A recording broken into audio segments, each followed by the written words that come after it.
Hot off the presses, our decision desk has just made a call in Ohio on issue 1, and we project that it will pass. Yes, on issue 1 will pass, putting the right to abortion in the state constitution in Ohio, with the provision that restrictions can be applied after the point of fetal viability, about 22, 24 weeks. But you can see right now we've got more than a third of the vote in here in Ohio on this. It is leading. Yes is leading by about 17 points right now.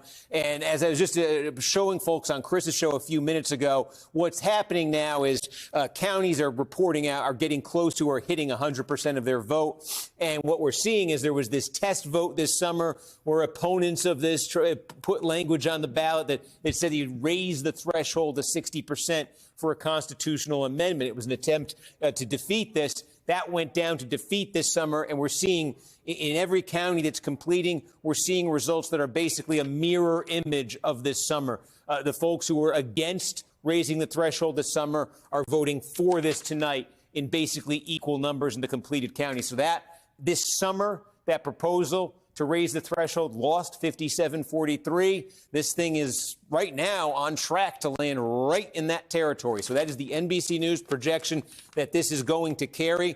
And you can see based on the completed counties that we've had so far, it could be by a pretty healthy margin.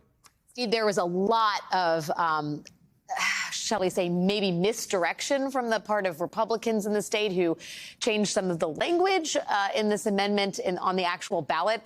The language that will be enshrined in the state's constitution was not what voters actually voted on tonight. I believe they voted on different language that referred to the fetus as an unborn child. There was all the sort of back and forth about the earlier ballot issue 1 in August, the ballot issue 1 now in November.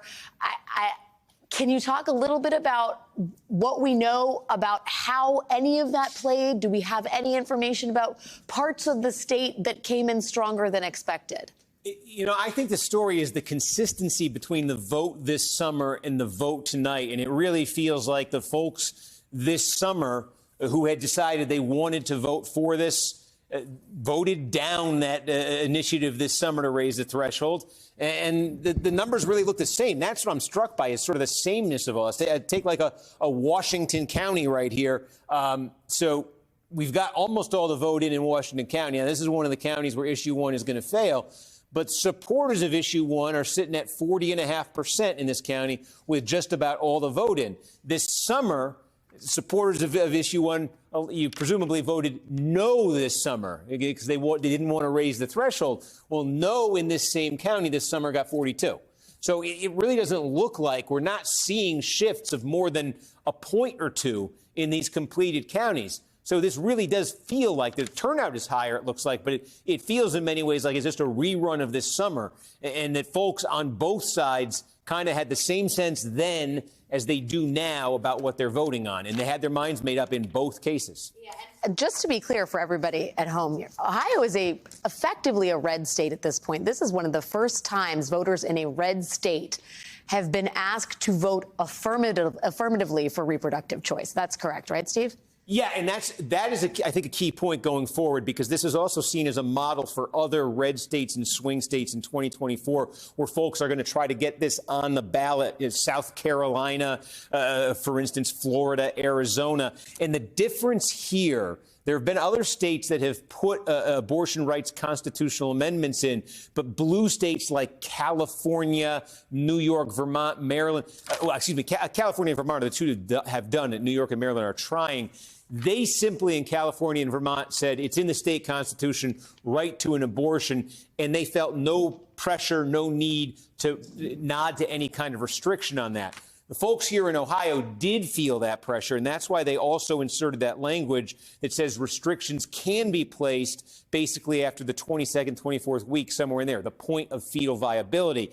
And that's the additional language that I think you're going to see exported to those red states and to those swing states when folks try to do this ballot measure next year. Again, like in a place like South Carolina, in a place like Arizona, in a place like Florida, I think you're going to see language allowing for restrictions at the point of fetal viability. It was a test tonight in a red state like Ohio if giving that kind of provision for a restriction along with the constitutionally mandated right to abortion, if that combination would be politically successful. It clearly is in Ohio, and I think that then creates the roadmap for other states for supporters of this next year. Yeah, we're going to see a lot of playbook development this evening. I want to just get into some of the specifics here on issue one. It was being positioned by the right as a vote on late-term abortion. And to be clear, issue one does not allow abortions up until birth on a whim.